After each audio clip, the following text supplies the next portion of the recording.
Here.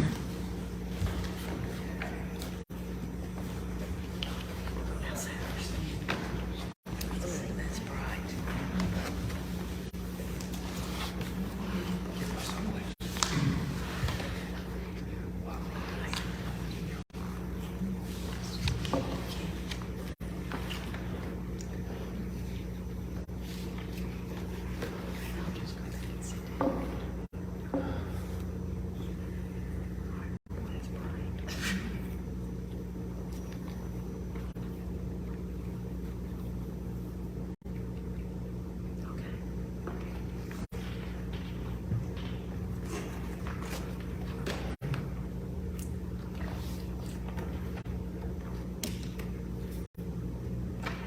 Good evening, and welcome to Holy Thursday. I'm honored to have the chaplain team joining me this evening for the presentation of this observance. They are Susan Shea, Joan Kennedy, Brian Holmes, Al Caston, Marcy Larkin, and Don Winkler. Susan Shea and I collaborated in the creation of this meditation, and we ask you to breathe and center yourself, opening your heart space to receive the light and love this time together is bringing. So as we begin, take a deep breath. We come together realizing the one power and one presence within, through, and as us, and all beings. We affirm the power of wisdom, the power of understanding, zeal, and imagination. We affirm these powers are ignited to a new level, and our individual expressions and manifestations of the cosmic Christ is realized in ourselves, our community, and the world. And so it is.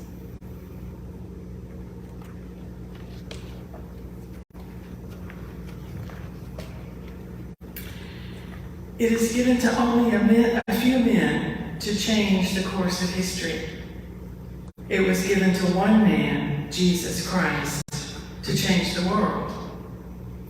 And all of the days of his short span of life, it was the last week perhaps, that changed it most of all. The 7 days from his final entry into the city of Jerusalem, by which the die was cast.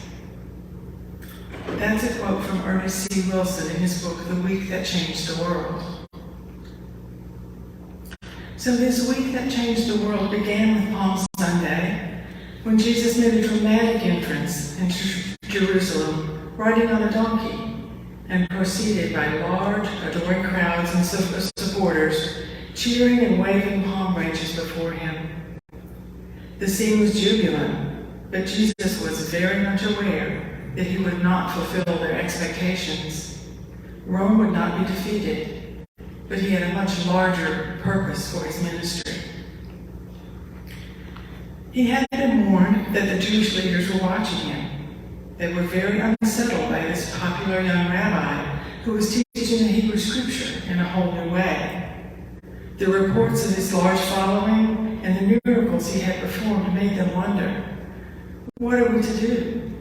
If this man performs many signs, if we let him go on this way, everyone will believe in him.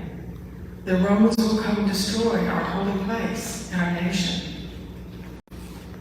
From this point on, the tenor of Jesus' ministry changed. There was a greater intensity, a greater urgency in his message. His often playful manner of speech, the easy camaraderie with the 12 apostles was gone. The inevitability of the way he was to go came into sharp focus. He was more withdrawn, more pensive. But this last tragedy could have been averted. Jesus had been repeatedly warned not to enter Jerusalem. He had refused to accept that counsel. The 3 years of Jesus' ministry had proved to him that not even his closest companions had gained the true import of his ministry. To flee into obscurity now before the threat of Rome would be to lose whatever had been gained in those 3 years. It would mean the end for the revelation, which was his own particular gift to the world. It would imply a defeat of the principle of love and non-resistance, which had characterized his message. He could return to Nazareth and resume his trade as a carpenter. Doubtless he would retain a certain following. Rome would not trouble him. His enemies would be glad to be rid of him so easily. He would be remembered as just another minor prophet, his message lost forever through the ages. He had made his decision, he set his course, and thus began a week that changed the world. The Feast of the Unleavened Bread. Jesus and his disciples had arrived in Jerusalem to celebrate the Passover, an annual feast that Jews used to commemorate the sparing of the Hebrews and their release from slavery in Egypt. When the day of Passover arrived, Jesus sent Peter and John ahead to prepare the Passover meal. He told them who to meet and how to find the guest room he knew would be made available for their use. All was prepared for them, as Jesus had told them it would be.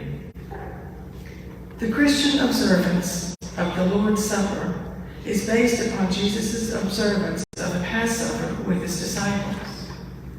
Perhaps, in his nature as the Messiah, Jesus actually intended that his last simple meal with his 12 best friends and closest companions through the 3-year ministry should be made the basis for a ritual considered essential for salvation. It is possible. Certainly it has been so accepted by countless people since he dwelt among us so long ago. But in his divinely human nature, he may have simply been saying something like this: "Beloved, I will not be with you again in quite the same way as we are now. But whenever you eat and drink to your body's nourishment, remember me, and my spirit will be with you. My love and wisdom will guide you in the trying days that are before you. So be of good courage, be not afraid. As strength and energy fill your limbs from food and drink, so shall courage and faith well up in you from my nature within you. You are my flesh and blood, and most of all, my spirit is forever formed in you. This is Holy Communion." Let us pray. I acknowledge the Christ as the truth of my eternal nature.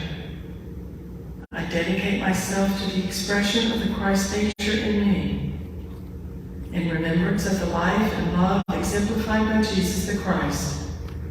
As I take into my physical body the nourishment that will become my flesh and blood, I know the same Spirit that was in Jesus lives in me. The indwelling Christ within me renews, revitalizes, and restores me. Not only when I eat food for my physical body, but when I respond to life and love and beauty, patience and work and challenge, I feel at one with the Christ presence. And so it is. Amen.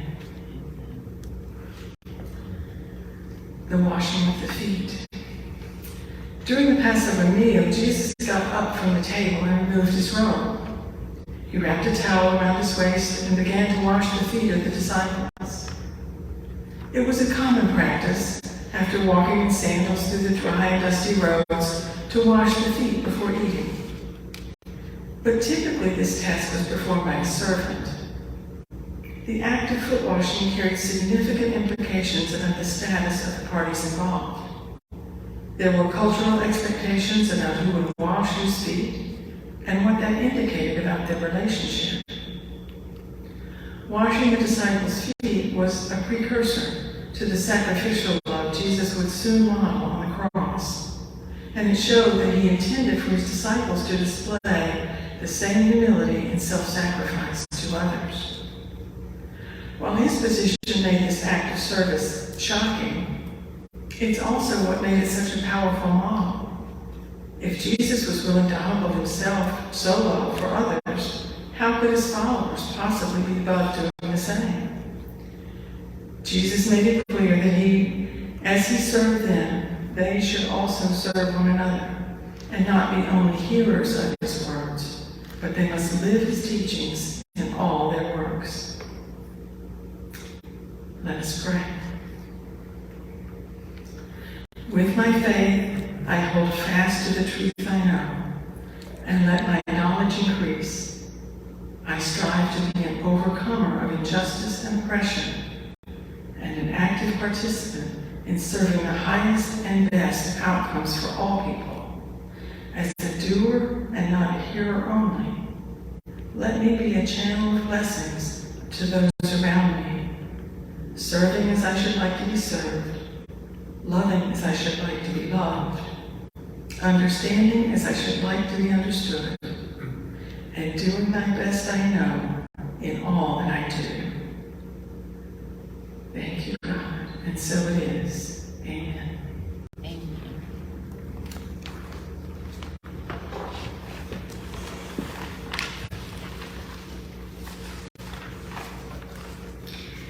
So tonight, we want to present to you an evolved notion of these observances, to think outside the box, to envision an expanded view of Christ consciousness for today. At Unity, we believe there's only one presence and one power, one indwelling spirit for all beings everywhere. Everywhere. So hold on and let's visit the cosmic Christ. In William Herman's book, Einstein and the Poet, In Search of the Cosmic Man, he says that Einstein said that we need a cosmic religion. He declared that humanity was now moving into the third phase of religious experience, cosmic religion. With his growing knowledge of the vastness of the universe and its trillions of stars, each one many times larger than our planet, stars whose light takes hundreds of years to reach our eyes, man must consider it an insult when he's told that his conduct should be motivated by fear of punishment or hope of reward. And it's just as much an insult to the God who created all these marvels to be lowered to a human level. The true religious genius has always been endowed with the sense of cosmic religion, this oneness of creation. To my sense, is God. This concept of God will unite all nations. A new age of peace will be inaugurated when all people profess a cosmic religion, when the youth have become laymen with scientific minds. Adapting the meditations from the book Stations of the Cosmic Christ by Matthew Fox and Bishop Mark Andrus, we will focus tonight on 3 I am statements of Jesus during his final hours on earth that are in sync with the last meal with his disciples. So here's some background.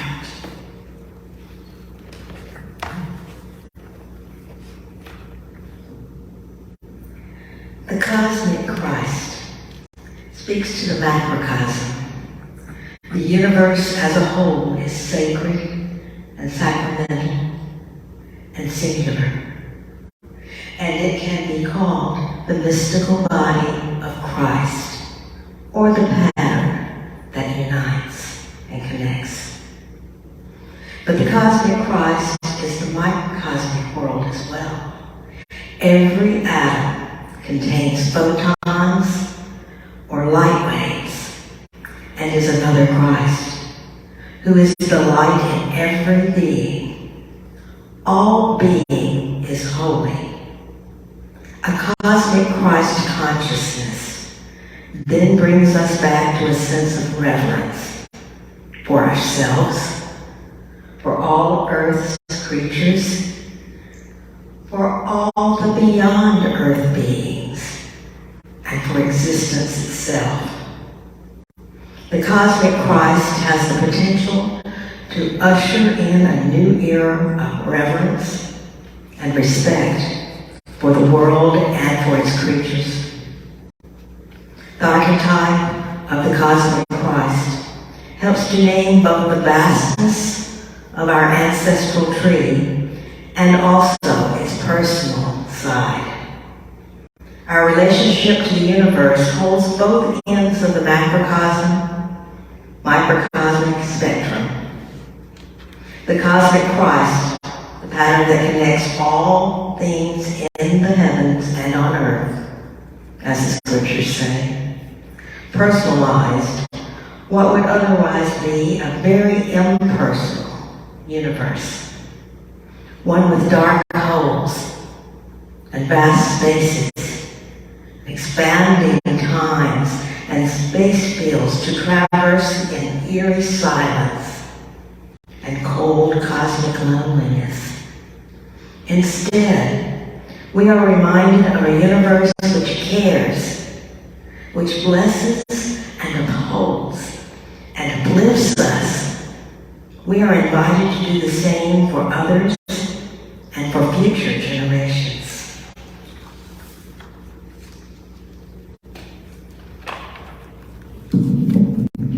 Immensity, intensity, and intimacy. These are inherent in any mystical experience. And all these qualities are found in the archetype of the cosmic Christ, which personalizes the universe and names what a mystical experience is all about. The cosmic Christ is as immense as the universe. The cosmic Christ is as intense as the depths of the spiritual experiences we undergo in nature and poetry, music and dance, worship, family, work, the struggle for justice, and more. And the cosmic Christ is intimate. It renders the whole universe accessible and intimate, for it personalizes it. It is everywhere, binding all things together. It is love. It is a force, just like gravity. The cosmic Christ is not just about the light in all things, but also the wounds in all things. All beings suffer. The cosmic Christ is a Christ of passion and compassion, of hurt and suffering and loss. That too is integral to the universe we know. There is work to do. The earth as we know it is suffering deep wounds. Multiple species are in jeopardy. Climate change is happening. And of course, wars and poverty and prejudice and hate abound among foolish humans everywhere. We call that work compassion. As in Jesus' admonition in Luke 6:36, be compassionate as your Creator in heaven is compassionate. The cosmic Christ is about healing and compassion. As Meister Eckhart insists, compassion means justice. Indeed, compassion is where peace and justice meet.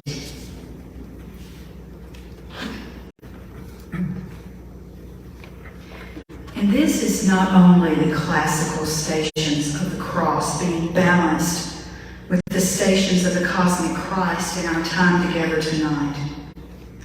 More so, it is the outreach to science, cosmology, and ecology, long overdue and utterly lacking in fundamentalist, anthropocentric, and narcissistic religion and psychology.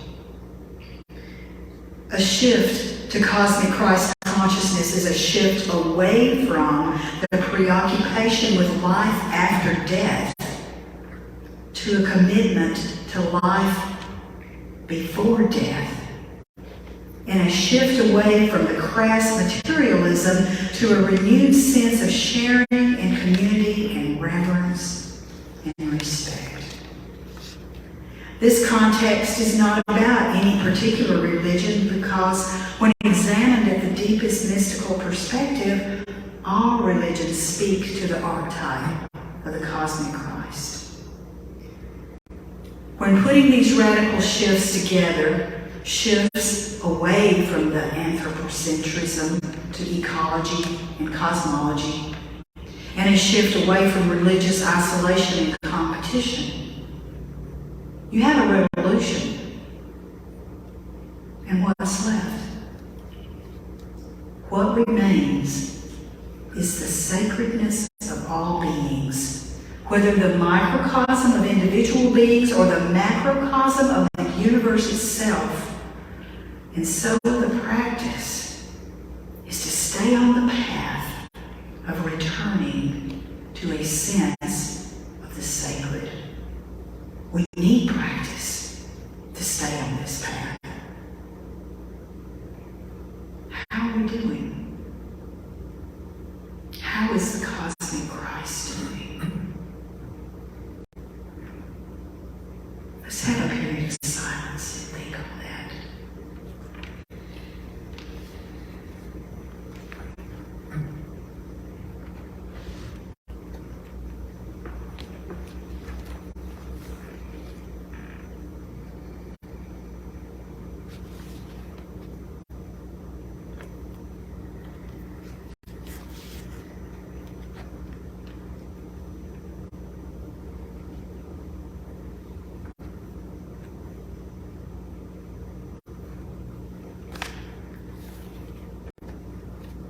Matthew 6, 9 through 13. In this manner, therefore, pray. Our Father in heaven, hallowed be your name. Your kingdom come, your will be done on earth as it is in heaven. Give us this day our daily bread, and forgive us our debts as we forgive our debtors. We do not leave, and do not leave us in temptation, but deliver us from evil. For yours is the kingdom, and the power, and the glory, forever. Amen. Matthew 26:26 reads, As they were eating, Jesus took the bread, blessed and broke it, and gave it to the disciples and said, Take, eat, this is my body.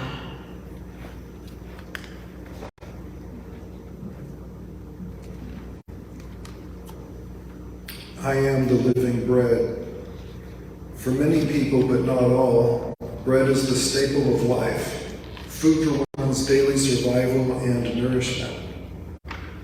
How do we satiate the hunger of one another?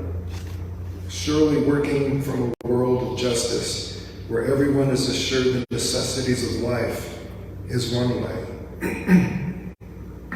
We become bread for one another by standing near when someone is ill or dying, or needy in any way. And in good times, offering friendship and laughter, music, conviviality and food. All of this is celebration in action when we acknowledge that we are the living bread for one another. We are bread to the extent that we are truly living and alive. We are like bread when we are feeling our beingness, our gratitude, and our connection to the rest of the living beings on the earth and to our ancestors, and becoming ever more aware, sensitive, vulnerable, and grateful to be alive. To be the bread is to be living food, living sustenance, and living together for one another. The bread of life archetype is one associated in esoteric thought with the heart chakra. In the heart, bread is made by the contributions of many outside of us and the heat of love that transforms these experiences. Then the bread is broken and distributed to the hungry world. One receives back not what they gave, but something made new by compassion. The outward scattering and gathering in takes place in the heart, the treasury of your soul. There is no given beginning or end to this process. You need not gather in before distributing, as the fullness is already among you. Equally, you may receive the offerings of those in your life world, taking them into your heart without fear. The gathering into the heart of scattered bread is a matter of paying loving attention to those around us. The material we take into our hearts, whether discordant or easy, is all the substance of bread, which the furnace of the heart produces through love for all that is. All experiences and understandings in the heart will become bread, broken for the life of the world. How can I become living bread for and with others? Let us pray. O Spirit, teach me to become living bread and nourishing food for others. Teach me to seek out others who are living bread for myself, so we can together be living bread for others. Teach me how my work can offer living bread to others. And now let us enter into a period of silence together.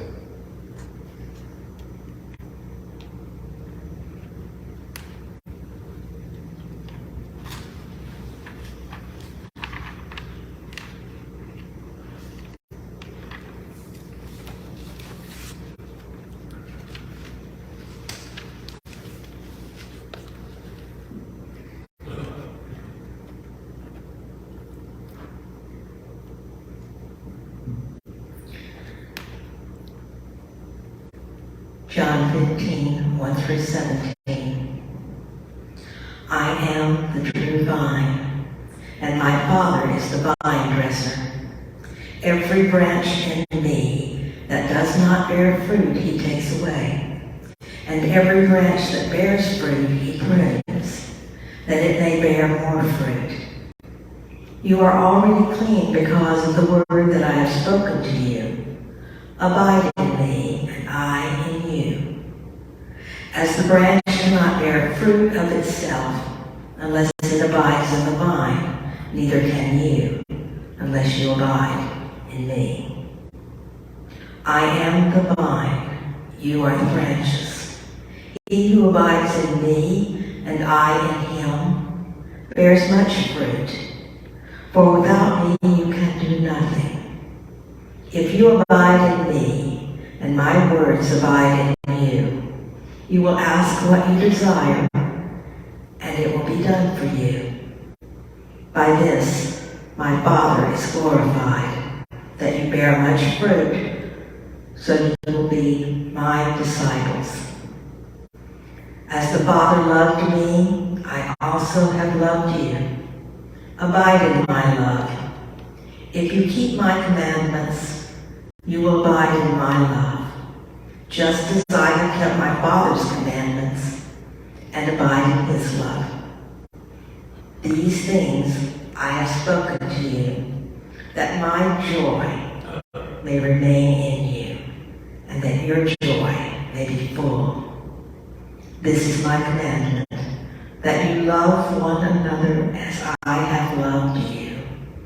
Greater love has no one than this, than to lay down one's life for his friends. You are my friends if you do whatever I command you. No longer do I call you servants, for a servant does not know what his master is doing. But I have called you friends, for all things that I heard from my Father I have made known to you. God chose you and appointed you, that you should go and bear fruit, and that your fruit should remain, that whatever you ask your Father in my name, he may give you. These things I command you, that you love one another.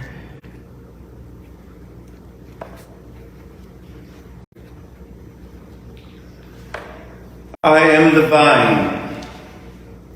vine spread. If Christ is the vine, then he extends like roots do into the ground, into the dark, in search of the source where life finds its nourishment.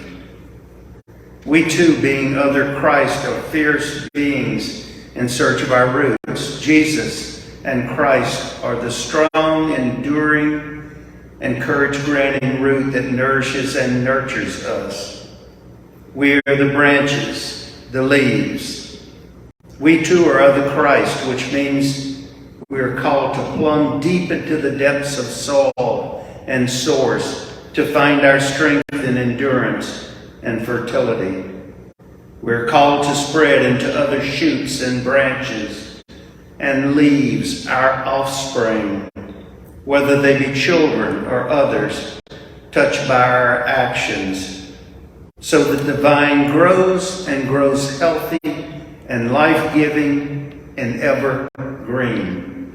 The vine births grapes, and humans convert these to wine, which stand as a symbol, even an archetype perhaps, for the Messianic times, the good times when justice will flow like a river, and all people, the poor as well as the rich, will gather at the mountaintop to be fed and nourished and drink wine together. The wine represents the sweetness and bountifulness of grapes. So it follows that I am the vine also means I am the wine. The Eucharist implications of this example of this is my cosmic body, this is the cup of the life force of the universe, points to the cosmic Christ as cosmic food and drink. Notice the link between I am the vine and I am the living bread. Both require some inner work, some digging into darkness, earth, and self. As the English mystic Julian of Norwich said, there is a treasure in the earth that is a food tasty and pleasing to the Lord. Be a gardener, dig and ditch, toil and sweat, and turn the earth upside down, and seek the deepness and water the plants in time. Continue this labor and make sweet floods to run and noble and abundant fruits to spring. Take this food and drink and carry to God as your true worship.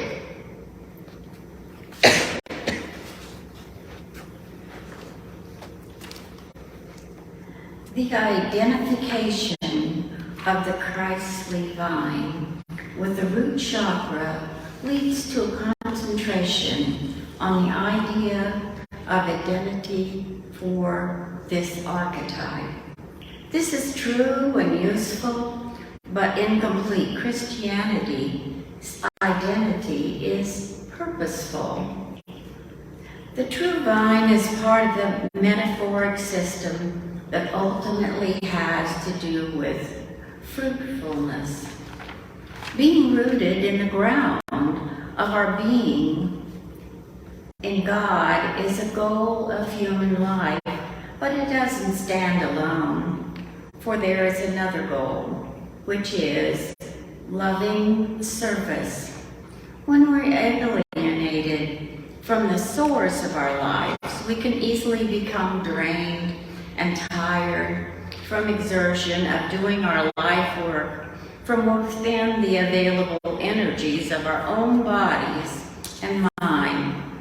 God is inviting us to root ourselves in the infinite and to work from this source that is unquenchable.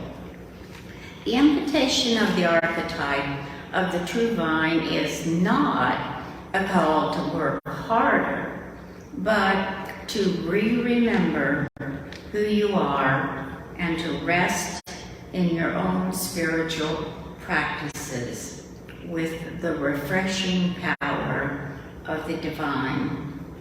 Let's take a deep breath and ponder these questions. Am I a strong and determined vine like Jesus? Am I called to imitate him? Let us pray together, and after that will be a moment of silence. O Spirit, teach us to become a vine that is strengthened by the pruning that life demands of us, and which does not wither, but grows ever greener and ever stronger, and to link up with other Christs who are doing the same. Amen.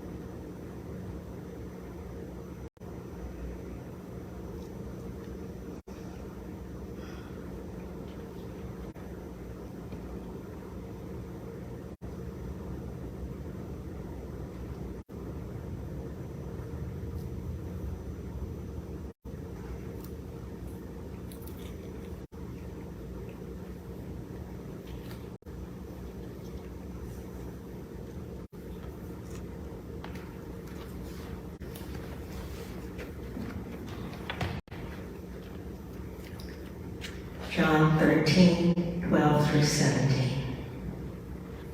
So when he had washed their feet, taken his garments, and sat down again, he said to them, Do you know what I have done to you? You call me teacher and Lord, and you say, Well, for so I am. If I then, your Lord and teacher, have washed your feet, you also ought to wash one another's feet. For I have given you an example, that you should do as I have done to you. Most assuredly, I say unto you, a servant is not greater than his master, nor is he who is sent greater than he who sent him. If you know these things, blessed are you if you do them. John 14, 1 through 7 and 11 through 17. Let not your heart be troubled. You believe in God, believe also in me. In my Father's house are many mansions. If it were not so, I would have told you. I go to prepare a place for you. And if I go and prepare a place for you, I will come again and receive you to myself, that where I am, there you may be also. And where I go, you know, and the way you know. Thomas said to him, Lord, we do not know where you are going, and how can we know the way? Jesus said to him, I am the way, the truth, and one comes to the Father except through me. If you had known me, you would have known my Father also. And from now on you know him and have seen him. Believe me that I am in the Father and the Father in me, or else believe me for the sake of the works themselves. Most assuredly, I say to you, he who believes in me, the works that I do, he will do also, and greater works than these he will do, because I go to the Father. And whatever you ask in my name, that I will do, that the Father may be glorified in the Son. If you ask anything in my name, I will do it. If you love me, keep my commandments, and I will pray the Father, and he will give you another helper that may abide with you forever, the Spirit of truth.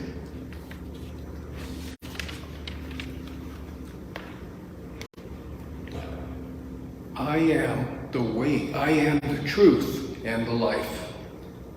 We provide a way or path for others by our example of living out our values, by walking our talk, by finding a balance in our struggle between solitude and community, action and contemplation, laughter and grief, hope and despair, being and becoming, masculine and feminine, yin and yang. Wisdom is more of a way than is knowledge or information alone. By committing to wisdom, we also embody a way that others can emulate or commit to on their own terms. We provide truth for one another by our own open-minded and heartfelt hunting and gathering of truth. When we stand up for truth and against false powers of any kind, we are bearing witness to truth and its possibility. And that, too, is a divine activity. We are life for one another when we put our love of life ahead of fear or control or sadness or anger. When we put life first, preferring the God of life to the gods of institutions, consumerism, empire, and religion. In short, when we resist false gods or idols, as Meister Eckhart put it, live without a why, live for life's sake. We drink in life, we surrender to it, we praise it. We fall in love with it daily. We sacrifice for it. We celebrate it. We fight to see that others have ample opportunities to do the same. We undergo its sometimes painful and challenging demands. And of course, we bring new life into this world. Sometimes this is literal life. But there is also the indirect begetting of life that occurs when we grow food, support living ecosystems, plant trees, love and care for animals, clean up waters and rivers and oceans, teaching others, and work for justice over injustice, and truth over lies. We are alive to one another when we choose to celebrate existence by our rituals and ceremony which arouse gratitude and sharing, or when we birth music or dance or poetry, theater or film, thus praising life as life deserves to be praised. We praise life by taking care of the old and the sick and lame, as well as the young. We praise life through teaching and constant learning, by exciting new generations about the depth and beauty of life all around us. We honor life by studying it in its many forms. We honor it through scientific research that opens new vistas of truth and makes breakthroughs in combating disease, depression, or cynicism. In these many ways, we become other Christ, who truly manifests the way, the truth, the life for one another, and for all peoples for generations to come.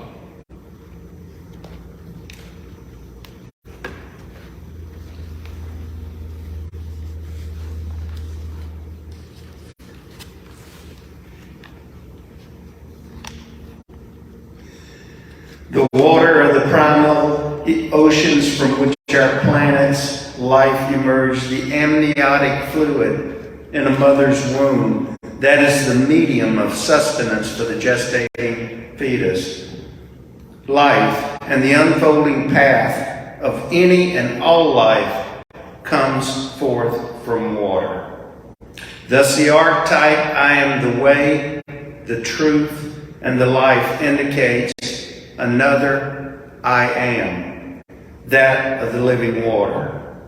Water is often a synonym for the Holy Spirit in Jewish thinking. And of course, to desert people, water is a life or death matter. The archetype of life and living water directs us towards spiritual generativity as the true meaning here. The cosmic Christ archetype, I am the way, the truth, and the life, leads us to think more about reproduction and generativity. Only women have physical wombs, but all humans have wombs, the loci of reproduction and generativity. All of us are called to bring forth life. You could say that everyone has a spiritual womb. Am I a person of the way? A person hungry for truth and full of life? Am I in love with life when it throws pain and brokenness my way? Do I take care of myself so that life and gratitude for living comes first? Let us pray. O Spirit, teach me to be a lover of life, to be a champion for truth and a fearless hunter after it, to be a wayfarer, a pilgrim, and a traveler on life's highway. Bring people into my world who can assist me in life-loving, truth-finding, and walking the common way together. And now let us pause for a moment of silence.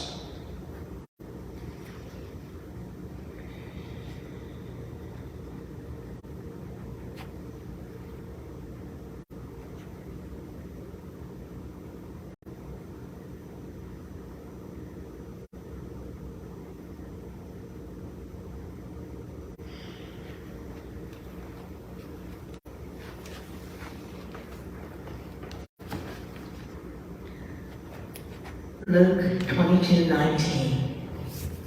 And he took the bread, gave thanks, and broke it, and gave it to them, saying, This is my body, which is given for you.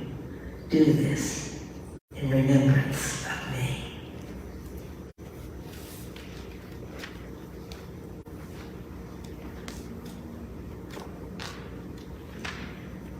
From Thich Nhat Hanh.